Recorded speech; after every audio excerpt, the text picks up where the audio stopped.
long, Gordie Howes. Bye-bye, Robert Hull. Au revoir, M. Richard.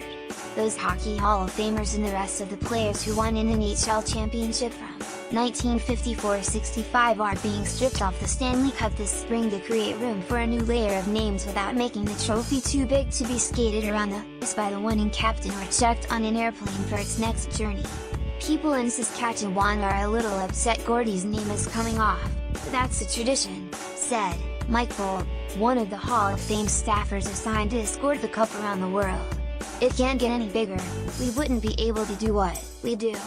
Perhaps the most iconic trophy in sports, the Stanley Cup is unique among major prizes because the NHL passes it from team to team instead of producing a new one for every champion. It's also the only one that includes the name of every player to win it in each season, though the names come and go.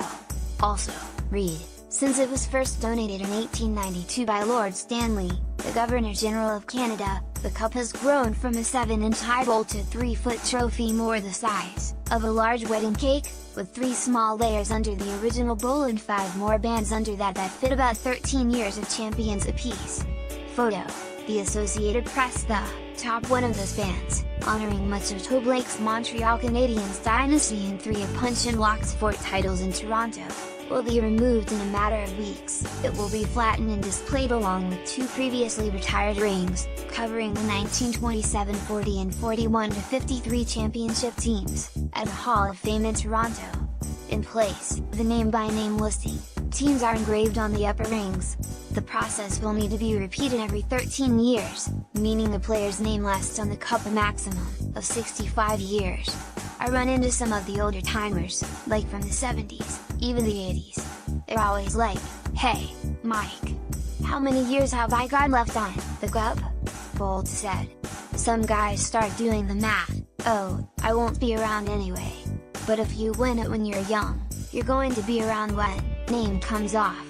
Unsure to promote the start of the NHL playoffs April 11th, Bold stopped at the Associated Press Bureau in Boston this week after visiting a children's hospital and before going to a hockey arena to surprise another group of kids. He dons white gloves and unsnaps the latches to reveal the cup in its form-fitting, blue, velvet travel sanctuary.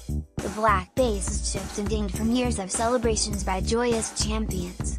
There are also a few misspellings, and one name is crossed out.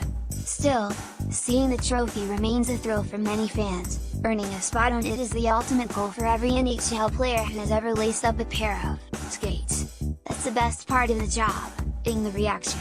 That's one of the things that does not get old, said Bold, who accompanies a cup on its travels for the traditional summer tour that allows every player on the winning team to spend a day with it, often in his hometown, no matter where on the globe he grew up.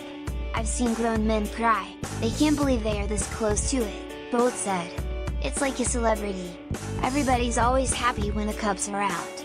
Players like Gordie Howes, Bobby Hull and Maurice "Rocket" Richard might not have known that their immortality has an expiration date, but modern players realize getting one's name on the cup isn't forever, anymore. Photo, the Associated Press. We knew it's going to be there for about 40 years, said Patrice Bergeron, a member of the Boston Bruins 2011 championship team who is hoping to extend his time on the cup with another title this year. It's still pretty special. Brad Marchand, who also won it all in 2011, was consoled by the knowledge that the band with his name will go on permanent display at the Hall of Fame after it is removed. "You can't take away the fact that we won," he said, "we'll still have all the memories." AP Sports writer Teresa Walker contributed to this story from Nashville.